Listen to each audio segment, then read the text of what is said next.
Ok, estamos chegando aqui, vamos ver se o Sadá... Olá, enquanto o pessoal vai entrando, boa noite. A gente está preparando aqui os últimos detalhes. Vamos ver se o nosso amigo Sadá está aqui. Muito bom.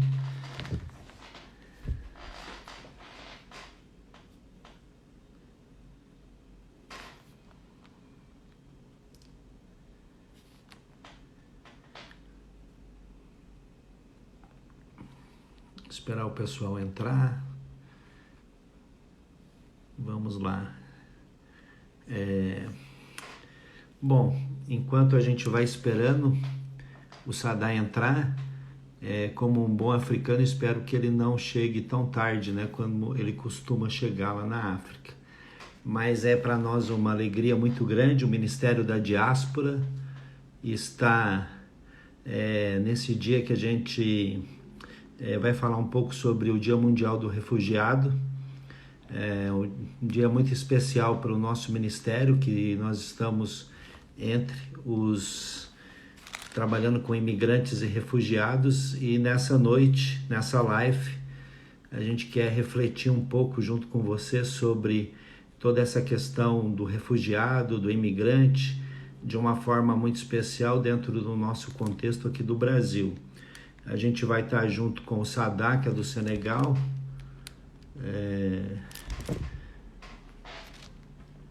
Eu espero que seja um tempo de Deus para que a gente possa estar mesmo compartilhando um pouco daquilo que Deus está fazendo, qual a experiência de um africano aqui no Brasil. Então, vamos esperar só mais um pouquinho aí e a gente já começa aqui.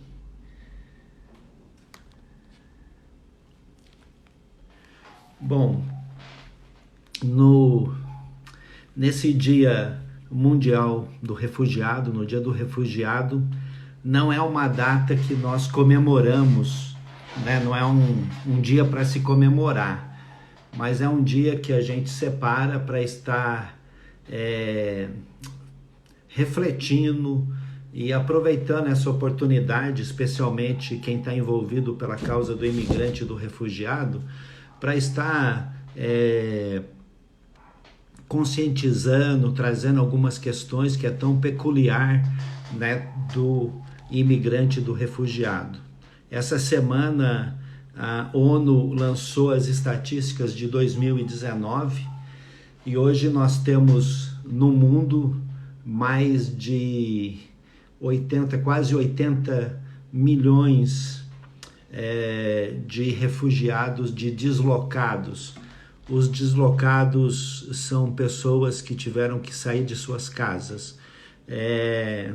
São aí cerca de 30 desses deslocados, 30 milhões estão na categoria de refugiados. Eles estão fora dos seus países. E qual que é a diferença entre um refugiado e um deslocado? O deslocado interno, ele é forçado a sair da sua casa por várias questões de perseguição, de guerra, de crise econômica, são vários fatores, e muitos deles eles ainda ficam assentados internos dentro do seu país. Quando esse deslocado ele sai do seu país e vem para outro país, ele é forçado, né? É um deslocamento forçado, são quase 80 milhões de pessoas que foram forçadas a sair das suas casas. Esses que saem do seu país, eles buscam refúgio e abrigo em outros países. Aí então nós chamamos os refugiados.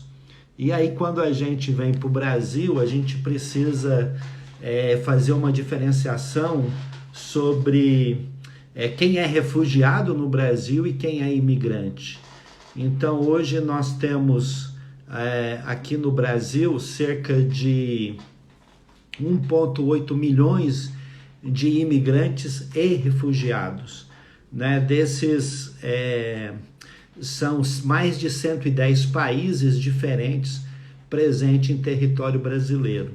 Desses desse número, a gente tem no Brasil cerca de 43 mil refugiados no Brasil. Então a gente tem essa diferença. O imigrante que veio para o Brasil e o refugiado foi aquele que foi forçado a sair da sua casa e é um deslocamento forçado. O imigrante, ele decidiu vir para o Brasil, ele decidiu a buscar uma vida melhor, ele pode estar aqui estudando, trabalhando, ou ele muitos estão aqui por causa de ligações familiares, casaram e assim por diante. Mas o fato é que nós temos hoje 43 mil refugiados e todo mundo pensa assim, nossa, mas é um número pequeno. Sim, é verdade, é um número pequeno. Mas ao mesmo tempo, nós temos hoje cerca de 300 mil solicitando refúgio já em território brasileiro. Ou seja, então a gente tem esses 43 mil refugiados e mais 300 mil com um protocolo que eles fizeram esse pedido de refúgio. Então, na verdade, é um número muito alto. É claro que esse número, esse pedido, conforme vai chegando conforme vai chegando aí os venezuelanos, sem dúvida nenhuma, é um número muito grande, mas o fato é que o Brasil tem crescido. Então a gente tem aí, na condição mais ou menos de refúgio, 343 mil pessoas no Brasil. Então, são números crescentes e junto disso a gente tem também os imigrantes, alguns que entraram no Brasil com visto de estudante e não têm pedido de refúgio, estão tentando imigrar, seja pelo trabalho, pela educação e assim por diante. Então é um tema muito complexo, a gente não vai abordar muitas coisas que a gente gostaria, né, deixa eu ver se o Sadar já está aqui. O Sadar está aqui. Então, na verdade, a gente não vai ter tempo de abordar tudo que nós gostaríamos, mas o fato é que a MIAF, e aí eu quero agora então chamar aqui o Sadar, a gente vai né, oficialmente agora, muito legal, enquanto a gente esperou aí, deu para vocês terem um panorama do que é o imigrante, o que é o refugiado. Boa noite, Sadar. Boa noite. Muito bom ter você aqui com a gente, é uma bênção. Então vamos, antes da gente dar prosseguimento, vamos nos apresentar, né? Eu sou o Ricardo Mattioli, eu e a Tina Mattioli, nós somos líderes do Ministério da Diáspora. O Ministério da Diáspora é um braço da MIAF, da Missão para o Interior da África. Aí vocês vão ver o nosso logo, que é EIM-SA, né? Diáspora. Então, nós somos, dentro da organização, um campo missionário que trabalha com refugiados e imigrantes africanos que estão residindo aqui no Brasil. A gente tem ministérios da diáspora com a MIAF nos Estados Unidos, no Canadá, na Europa, na Inglaterra e em outros países. Então, eu e a Tina, nós somos os coordenadores. A gente tem uma equipe junto com a gente tem aí o Sadar, que vai se apresentar junto da Hélida. Eu vou deixar para que ele faça essa apresentação, mas a gente tem também a Sueli em Foz do Iguaçu, a gente tem a Ita e a Noemi em São Paulo, a gente tem o Jonathan e a Aimee em Passo Fundo, e a gente, no final, vai fazer um convite para que, se você quiser ter mais informação desse ministério, que você possa mandar o teu e-mail pedindo informações sobre como se envolver e participar desse ministério com a diáspora. Então, você pode aí mandar o seu endereço de e-mail, mandar um alô aí nos comentários, que a gente vai estar depois entrando em contato com você. Mas, então, eu e a Tina, a gente já está nesse ministério aqui no Brasil há quase 4 anos, com a diáspora, e tem sido uma bênção. O nosso objetivo maior dentro desse ministério é alcançar, amar e acolher o refugiado e imigrante. Então, o tema da nossa live é acolher como Jesus acolheu, e a gente quer acolher o refugiado, o imigrante, da forma como Jesus acolheu. Nós queremos amar esse imigrante, o refugiado, da forma como Jesus nos amou, e nós queremos também alcançar esse imigrante como também Jesus nos alcançou. E tem muitos imigrantes e refugiados que a gente não tem dúvida que está no Brasil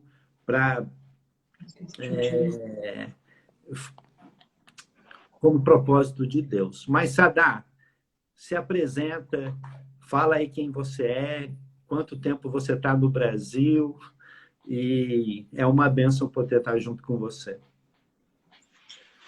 Boa noite, todo mundo. Boa noite, pastor.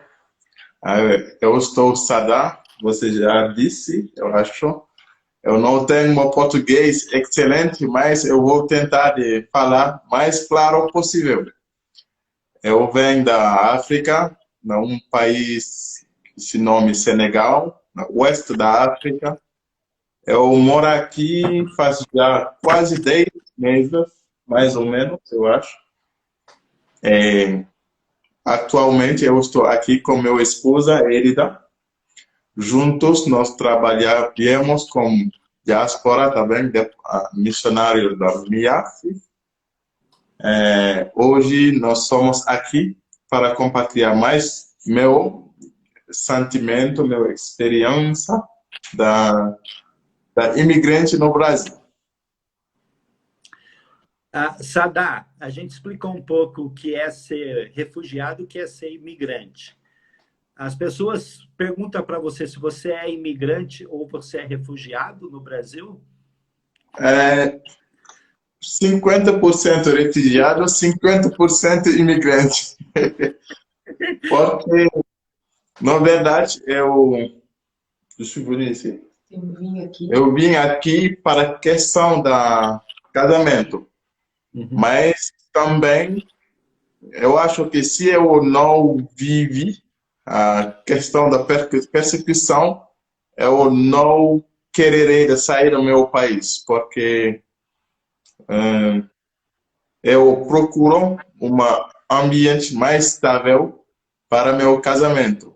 Muito, muito bom você falar isso. Na verdade, é o seguinte, eu acho que você também podia dar um breve testemunho seu, Sadá, porque você veio de uma outra religião, você sofreu perseguição religiosa, e hoje Sim. Nós temos um número muito grande de refugiados no Brasil e em outros lugares do mundo nessa mesma condição, né?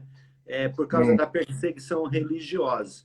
Então, você poderia falar um pouco para a gente como que é viver essa perseguição, como que estar no Brasil, né, que é um país mais livre, qual que é a diferença de sentimento e explicar um pouco para quem está nos ouvindo esse sentimento, né, de ter que sair da sua nação e não poder viver com a sua esposa com a mesma liberdade que você tem aqui no Brasil. Como a maioria das pessoas sabe já, eu imagino, eu venho da Islã, eu me converti quando eu tinha 22 anos, desculpa, eu quero mais trabalho no português. Depois meu conversão, naturalmente, eu vivi um momento muito difícil. Minha família, meus amigos e outras pessoas se opuseram no meu conversão, mas progressivamente eu comecei a me adaptar. O momento de me casar, eu me disse que sozinho eu pode suportar a situação, mas se eu não sei como eu poderei me readaptar de novo com meu esposa para viver meu fé de uma maneira mais livre, eu faço escolha de sair do Senegal. E também aqui eu tenho possibilidade, por exemplo, de trabalhar de maneira mais livre com Deus, sem me preocupar de pensamento de meu país, de seus sentimentos. Mas no Senegal é muito difícil, quase impossível para mim, porque a questão é, na verdade, a situação é não difícil para mim, mas eu pensei no meu, a minha palavra, Aos meus pais. aos meus pais, porque para eles é uma catástrofe, uma drama, que filho deles sai da Islã e trabalha faz uma vida de cristão como missionário, é muito difícil para eles. E quando eu percebi a sua penas, tristeza me impacta muito.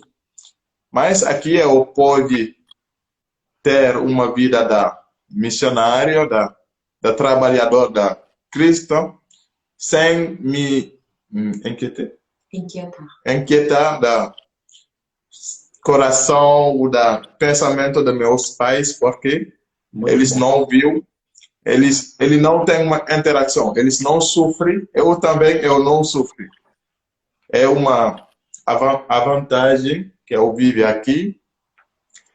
A principal dificuldade é a dificuldade da língua, porque eu tenho... Exatamente, essa seria a minha pergunta, Sadá, porque você sai do Senegal, você vem para o Brasil, quando você chega no Brasil, eu não sei o quanto que você já sabe do português, mas como que foi essa chegada no Brasil, como está sendo esse aprendizado da língua portuguesa? É uma língua difícil, a nossa cultura... A gente diz que é um país muito acolhedor, muito, assim, a gente é muito caloroso. É isso mesmo que você sente? Como tem sido a sua adaptação? Tá. Na verdade, eu dizer, a primeira dificuldade no início é a dificuldade da língua. Esta é uma barreira muito grande para mim, porque tudo outras coisas depende da língua. Se eu não pode falar claramente, ele será muito difícil para as pessoas de me entender. Vice-versa. Tá. No início, como você disse, eu me percebi que as pessoas são muito calorosas. A maior parte da minha família daqui são cariocas, onde eles são muito explícitos, eles falam alto, eles falam forte. Eu tenho uma natureza tranquila, aqui tudo é quase contrário da minha natureza. A primeira semana foi uma semana de choque cultural. Também graças a Deus, minha esposa me preparou, ela me explica um pouco como as pessoas funcionam aqui. Todo mundo fala comigo, mas eu não entendi nada. Quando ela sai da casa, por exemplo, eu me senti bem fraco, mais ou menos, porque eu não tenho possibilidade de compartilhar com outras pessoas. Hoje, graças a Deus, 10 meses depois, eu tenho possibilidade de compartilhar um pouco mais. Eu entendo mais porque os brasileiros são muito explícitos, muito explosivos, tem uma alegria da vida que o brasileiro mostra de maneira muito fácil. não é uma mesma coisa do meu país. As pessoas são alegria lá também, mas eles têm uma outra maneira de Es- é, expressar. expressar a sua emoção. Graças a Deus, eu tenho uma cunhada muito especial. Eu gosto dele muito, muito. Ele tem uma pedagogia comigo, que me ajuda muito. Porque, para o momento, ele me pega, ele me sai da casa. Eu meu sogro, desculpa, obrigado. Ele me faz, ele me trouxe, mano, como seu trabalho, eu passo todo dia com ele, eu descubro as palavras que eu não poderei descobrir na casa. Eu tive oportunidade com eles de descobrir mais como as pessoas interagem entre brasileiros, como as pessoas interagem com um estrangeiro, em particular africano. É uma Muito, peça. Sadá, você está de parabéns. 10 meses no Brasil falando esse português. Na África, eu levei muito tempo para chegar no. Olha, eu acho que foi uns 3, 4 anos para chegar no teu nível aqui, né? Então você está de parabéns. Mas, Sadá, Obrigado. você está aqui no Brasil e você tem a sua família lá, mas qual que é a sua maior dificuldade hoje aqui no Brasil? Hoje, meu maior dificuldade, na verdade, é a dificuldade da autonomia, porque no meu país je maîtrisais l'environnement. Eu sabia, eu conheci o ambiente. Eu conheci o ambiente, eu conheci todo lugar, eu tive meu trabalho também, que eu gostei muito. Mas aqui tudo é novo, tudo é diferente. Para o momento, eu tenho sentimento que eu voltou na vida da criança. Eu necessito a presença da minha esposa quase na todas as coisas que eu faço, que necessitam interação da palavra. Senão, quando eu saio para jogar basquete, ela fica na casa. É uma dificuldade, porque eu não tenho habitude a ficar na casa, não faço umas coisas. É muito difícil. As 3 primeiras mesas, eu me suplai? Eu me queixei. Eu me queixei muito porque as transição, as mudação é muito bruto, porque no meu país não é quase impossível que eu fique na casa uma semana sem ganhar uma ligação de uma cliente, Uma entrevista. uma entrevista, sair para le chantier, Para a obra. para a obra.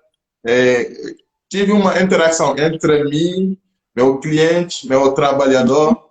Aqui tudo acabou. Eu tenho uma boa. Eu creio que esse é um sentimento comum entre os imigrantes, entre os refugiados.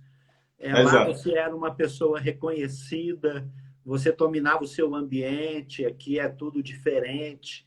Você está começando justamente isso, né? Você ainda é um bebê aqui, né? Você ainda vai desenvolver relacionamentos e tudo. Exato. E a gente tem vivido um momento muito difícil no Brasil, quando a gente, conversando com alguns amigos que trabalham com imigrantes, com refugiados, e a gente que tem interação quase todo dia com eles, a questão da discriminação e da xenofobia no Brasil é algo muito crescente e tem ficado muito mais crescente nessa época da pandemia. Você sente isso, Sadá, essa discriminação, esse distanciamento pelo fato de você ser, além da sua cor, também a questão de você ser um africano, um estrangeiro no Brasil? Tá. Eu não tenho muita experiência negativa com pessoas, mas eu já vivi 1 ou 2 situações bem particular, porque eu vou tentar explicar, mas eu falta de palavra. Um dia nós saímos, eu e minha esposa Elida, nós partimos no shopping, eu não sei porquê. Tem um grupo de pessoas que apresentava um projeto Imobiliário. porque meu formação da origem me interessa muito com as coisas. Eu estou preto naturalmente, eu gosto do meu corpo. Quando eu me aproximei para me interessar mais, para ganhar mais informação, na verdade, 3 moços, todos são brancos. Eu não tenho problema de racismo, mas eu me percebo que eles jogam umas coisas muito estranhas.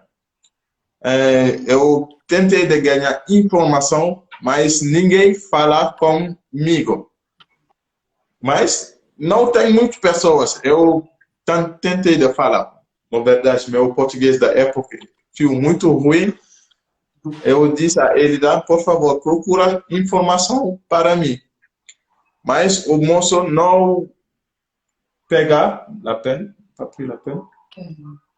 Papel? N'a pas pris la peine de Não quis nos atender. não quis nos entender.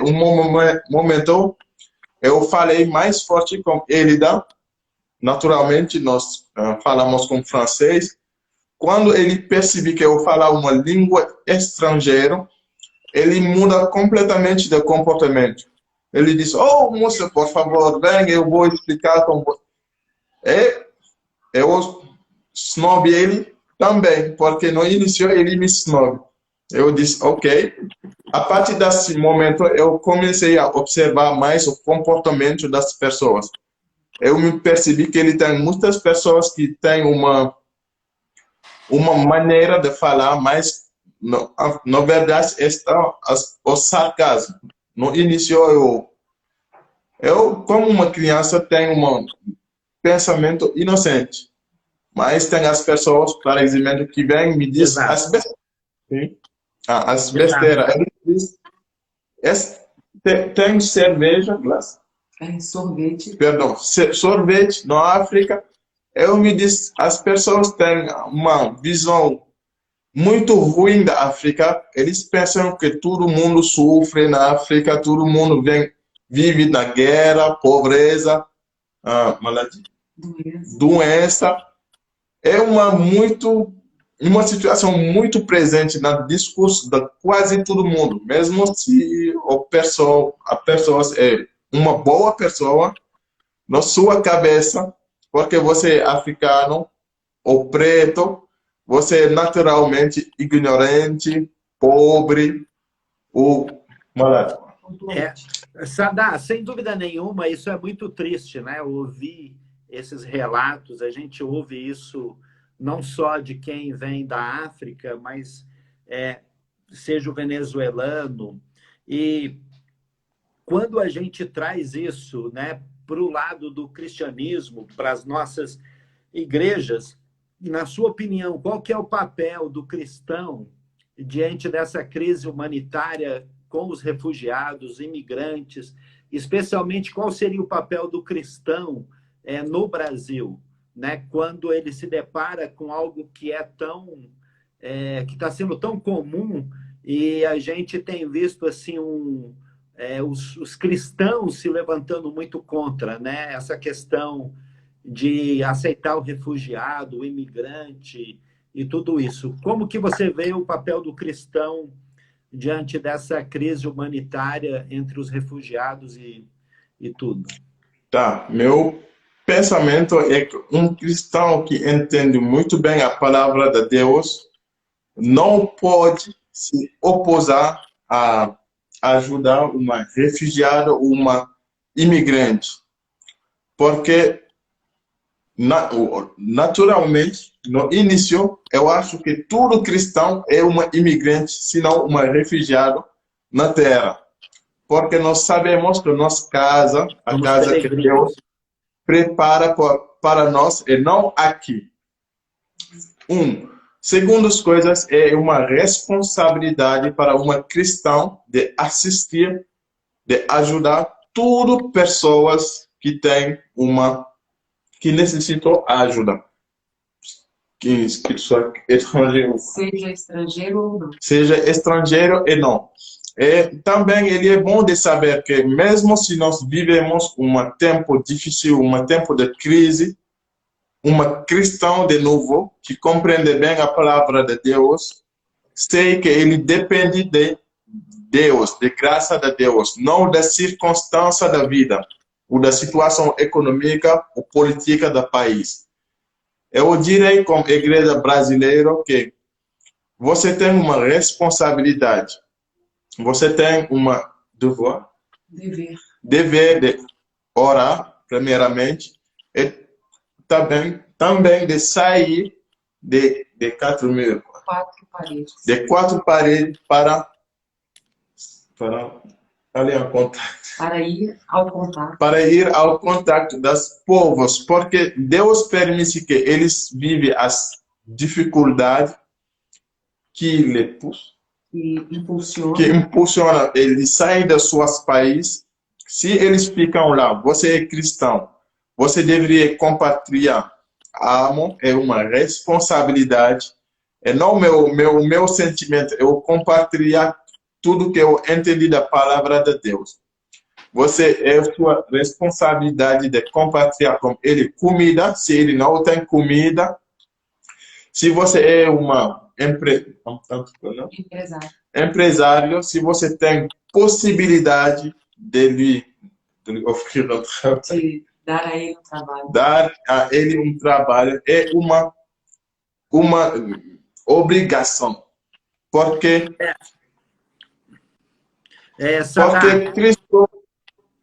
Cristo é como ele também. Cristo é um estrangeiro, entre parênteses. Ele é um imigrante da vida de todo mundo. Se você não ajuda ele, infelizmente, eu acredito. Eu tenho medo que um dia Cristo dirá: eu não conheci você. Muito bom, Sadá. Eu queria falar para as pessoas, a gente está aqui conversando com o Sadá, é o Dia do Refugiado, amanhã a gente vai falar daqui a pouco um pouco mais sobre o domingo de oração pelo refugiado. E eu queria que você também, se você tivesse alguma pergunta, que você também se interagisse com a gente, que a gente vai vendo aqui, conforme você vai ouvindo, se tiver alguma pergunta, coloca aí e a gente vai ver se a gente consegue responder também. Porque, na verdade, é o seguinte, né, Sadá? A Bíblia é tão clara que a Bíblia coloca sempre o órfão, a viúva e o estrangeiro na mesma condição. Hoje eu estava lendo, eu tenho lido um texto que eu gosto muito, é quando as pessoas me perguntam por que elas devem ajudar o refugiado, o estrangeiro, e eu gosto muito de Deuteronômio 10, o verso 18 e 19. O 17 diz assim: pois o Senhor vosso Deus é o Deus dos deuses e o Senhor dos senhores, o Deus grande, poderoso e temível, que não faz acepção de pessoas, nem aceita suborno, que faz justiça ao órfão e à viúva e ama o estrangeiro, dando-lhe pão e vestes. Amai, pois, o estrangeiro, porque fostes estrangeiro na terra do Egito. É tremendo isso, né? A palavra de Deus diz que Deus ama o estrangeiro. E quem somos nós, né, para dizer que eles não são amados por Deus, né? É uma categoria que Deus ama, que Deus tem um propósito nas suas vidas. E, Sadá, partindo para esse lado, como que nós, cristãos, como que a igreja brasileira pode acolher ao refugiado, ao imigrante, da mesma forma como Cristo nos acolheu? Né? Nós não merecíamos nada, né? E Cristo nos acolheu. Como que você vê que a igreja pode acolher o refugiado e o imigrante? Eu acho que ele será muito determinante se as pessoas, as cristãos autênticos, praticam a palavra de Deus. Porque ele é muito fácil de falar, de compartilhar sua opinião pessoal. Mas se eu estou uma cristã, uma verdadeira cristã, eu estou obrigado de viver as recomendações da palavra de Deus. Se a palavra de Deus diz que Deus protege um órfão, viúva, ele ama, ele gosta do estrangeiro. O que significa? É uma responsabilidade para nós de jogar de jogar o jogo de Deus. Deus ama um estrangeiro, eu vou manifestar o amor de Deus. Eu acho que a igreja do Brasil tem muito desafio, porque a situação geopolítica do mundo inteiro muda completamente. E se as pessoas ficam na mesma posição, eles serão ultrapassar. Ele é bom de sentir os movimentos do Espírito, de entender o que Deus faz. E se de tudo pessoas de diferentes países vêm aqui, é não fruto do azar. Não é fruto do azar. Eu acho que Deus tem sua mão na situação atual no Brasil e no mundo inteiro. Eles, parte da igreja é de entender o que Deus faz e de aproveitar da situação para fazer promoção do evangelho, para viver de uma maneira tangível, prática, um evangelho que eles falam, eles compartilham todo dia na igreja. Porque se eu falar de umas coisas que tudo pessoas que ficam comigo conhecem, o momento é o momento de partir de lá e de compartilhar as pessoas que não entendem. Porque ele é muito bom de ficar na igreja, de falar da palavra de Deus, de cantar Deus, é muito bom. Mas, geralmente, 99% de pessoas que ficam lá conhecem já a palavra de Deus, são cristãos, mas a última ordenança que Cristo dá à sua discípula é: vai e faça tudo nação as discípulos. Amém. A sua palavra é atual. A igreja brasileira quer, eu acho, de sair um pouco da sua lugar de conforto para a porta, levar evangelho, consolação e amor a todo o povo que são aqui. Tremendo, tremendo, Sadá. É isso mesmo.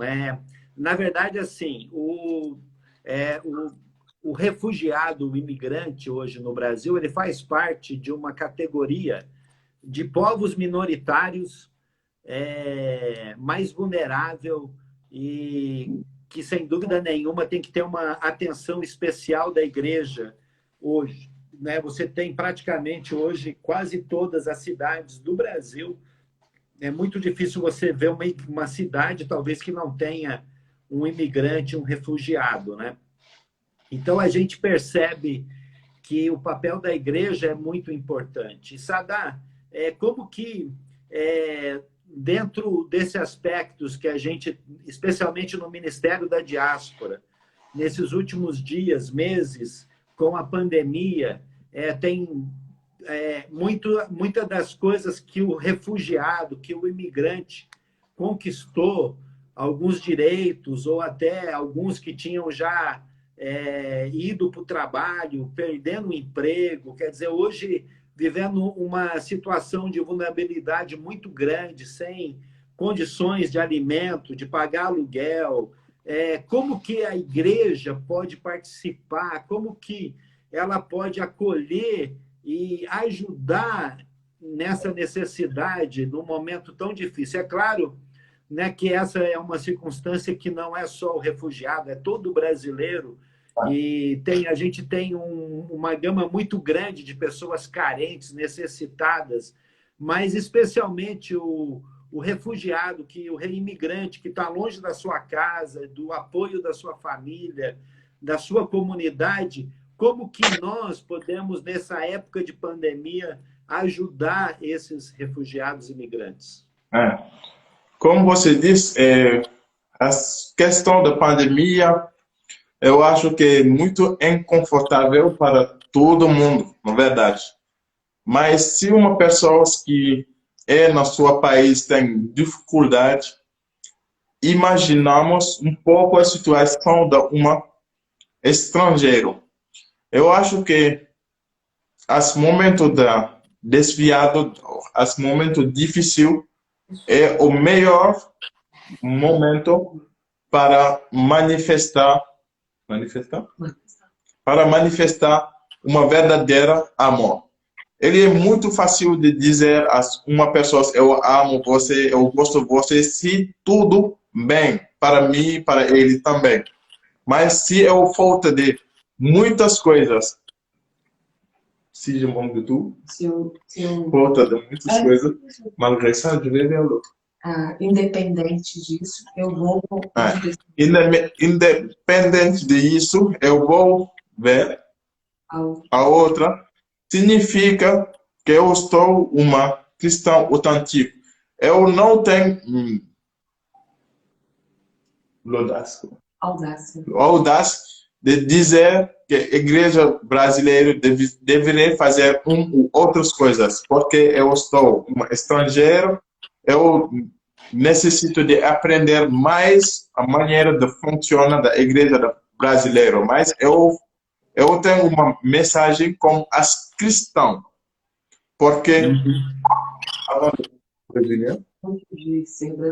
antes de ser brasileiro, uma cristão é cristão. É a identidade que é mais importante, eu acho. Eu sei que todo cristão dos países brasileiros, mesmo se eles vivem uma situação ruim, difícil, eles são mais confortáveis com um estrangeiro. Se eles não têm dinheiro, comida, ou roupas, eles têm palavra. Eles podem falar com eles. Porque se eu falta de comida, de trabalho, mas se eu tenho caloroso humano, é um encorajamento para eu, amigo estrangeiro.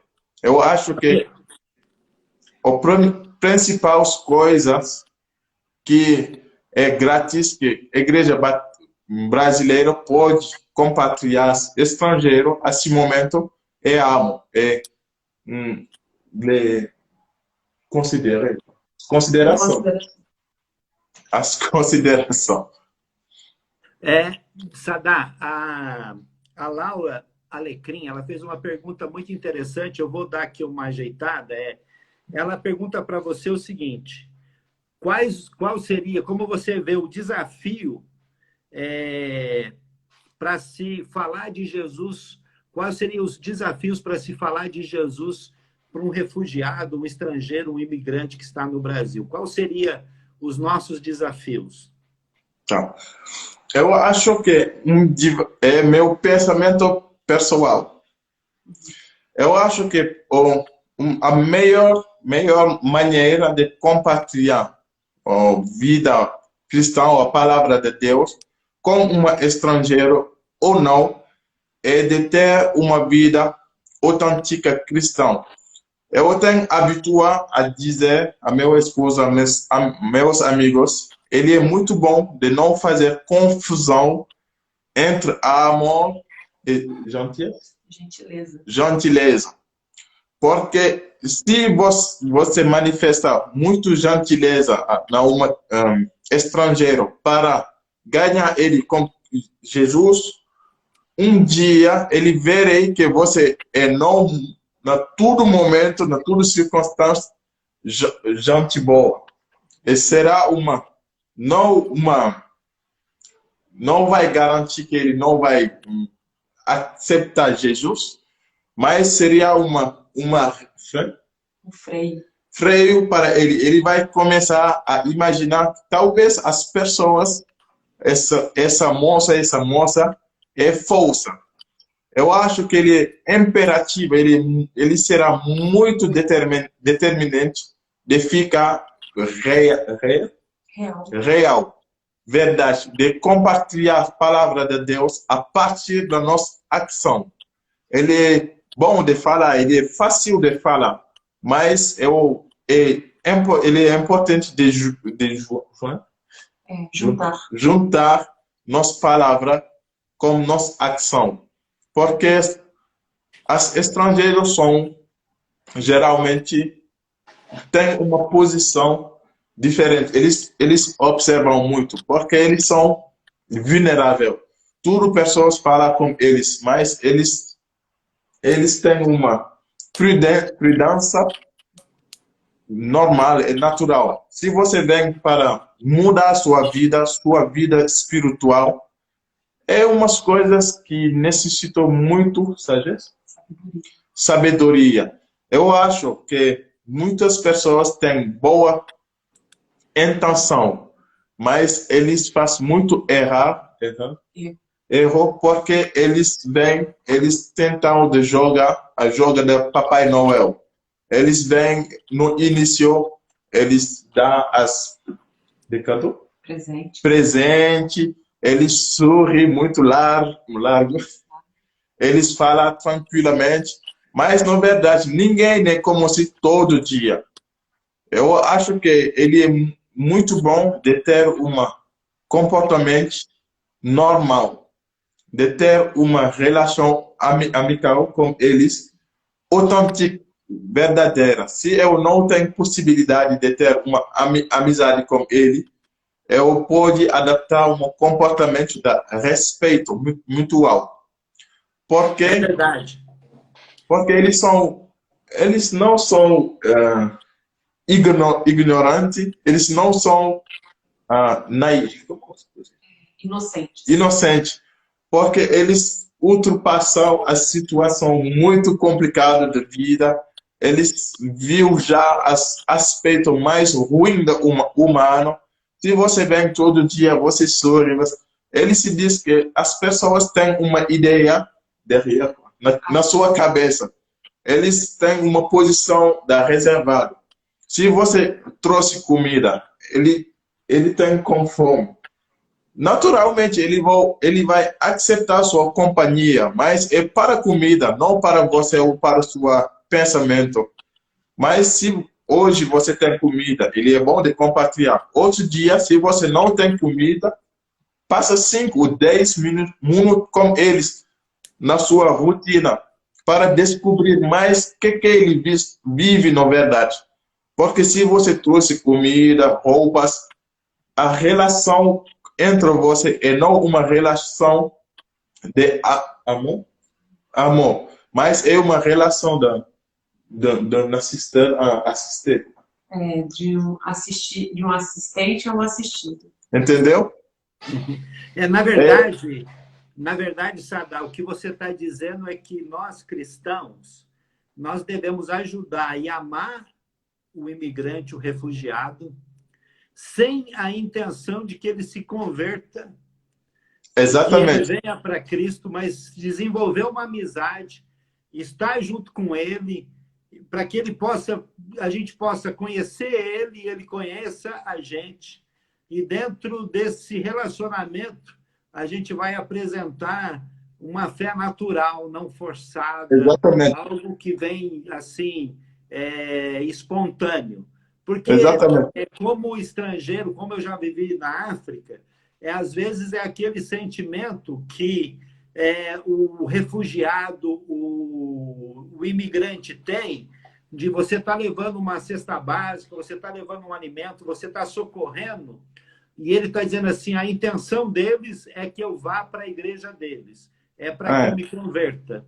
E Jesus não fez isso Não é Não. com esse propósito. O propósito é um amor incondicional, independente se você vai aceitar, ouvir, ou Exatamente. é algo que vem do nosso coração, algo que realmente porque nada mais difícil uma pessoa perceber que naquilo que a gente está fazendo tem uma intenção que não seja que ele perceba, fala assim, olha, ele está fazendo isso só por causa disso.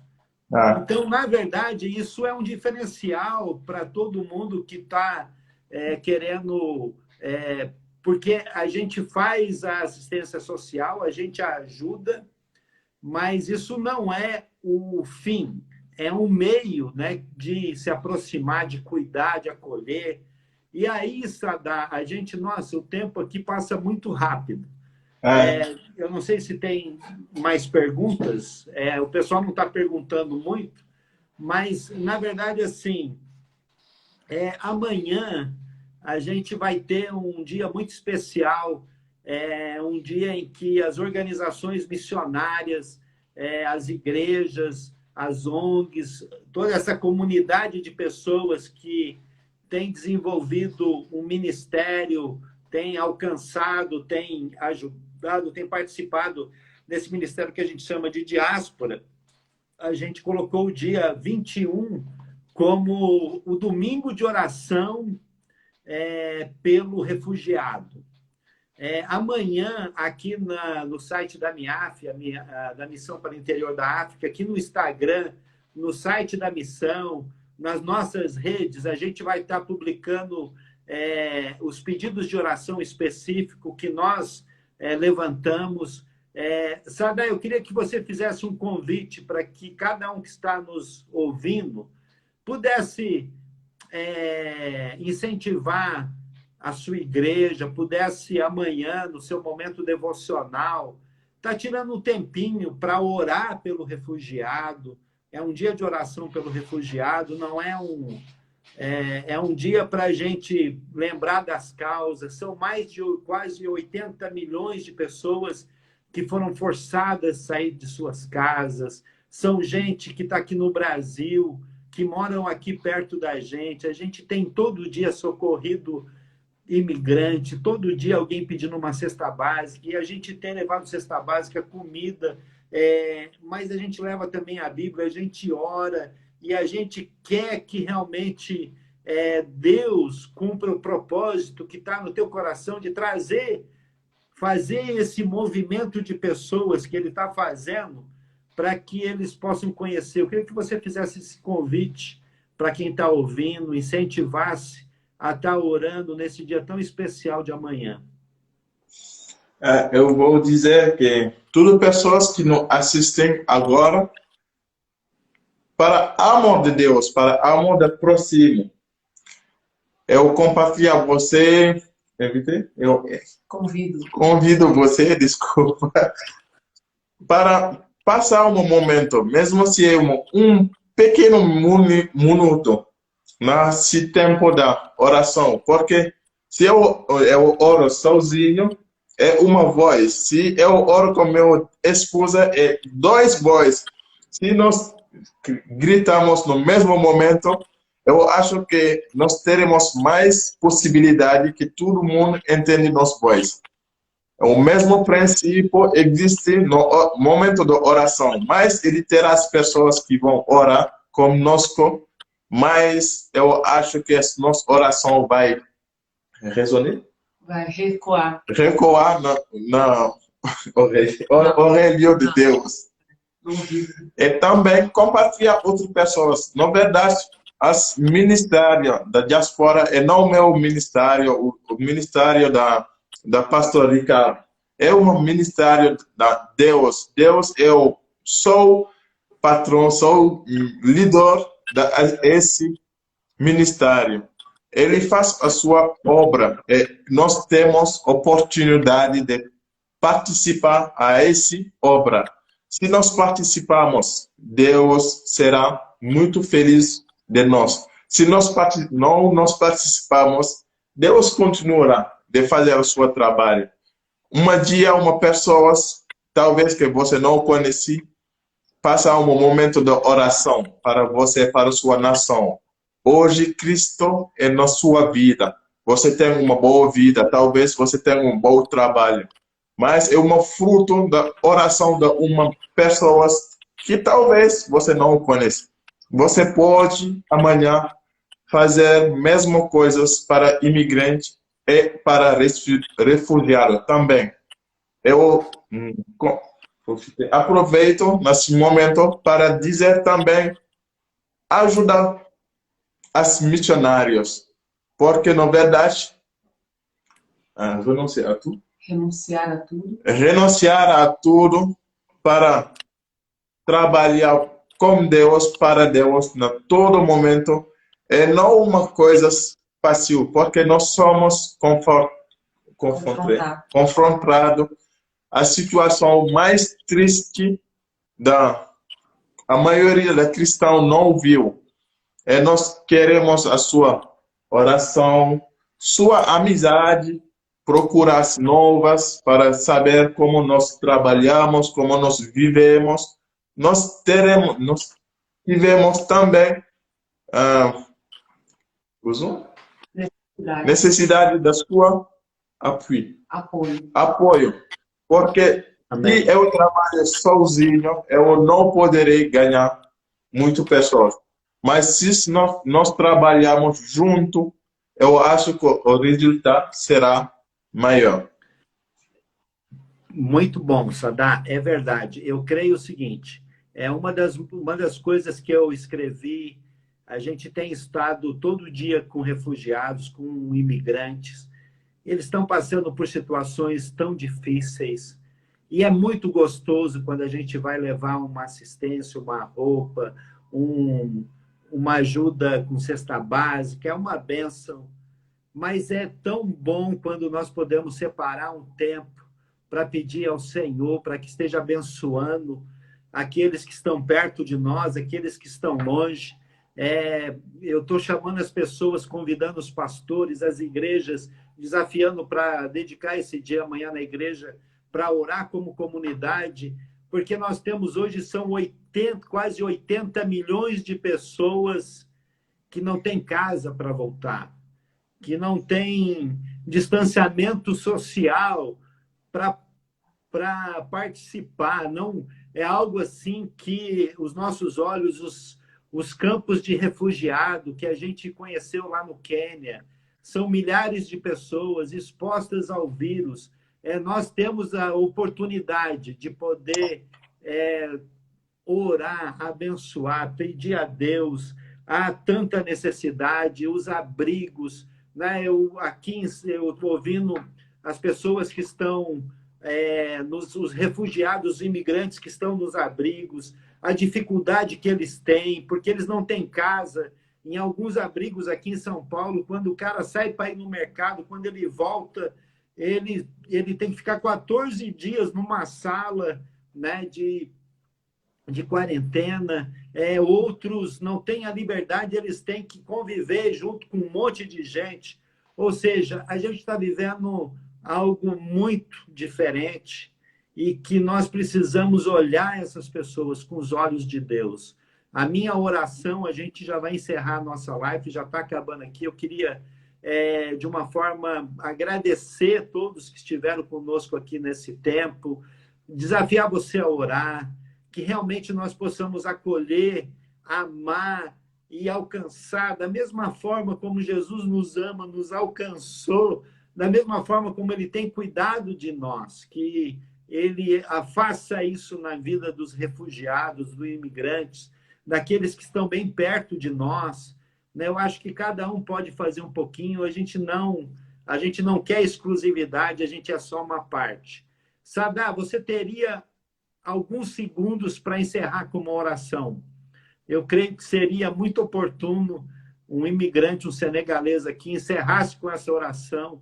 Eu agradeço todos que tiveram presente. Manda aí o seu comentário. Se você quer mais informação desse Ministério da Diáspora, coloque aí. Mas vamos orar, então, rapidamente, encerrando com Sadá. Eu vou orar um pouco com francês porque eu tenho mais facilidade. Se cair, continua orando aí que a gente vai dar um amém offline. Tá bom. Seigneur, tout ce que tu fais est bon. Tu es un Dieu vivant.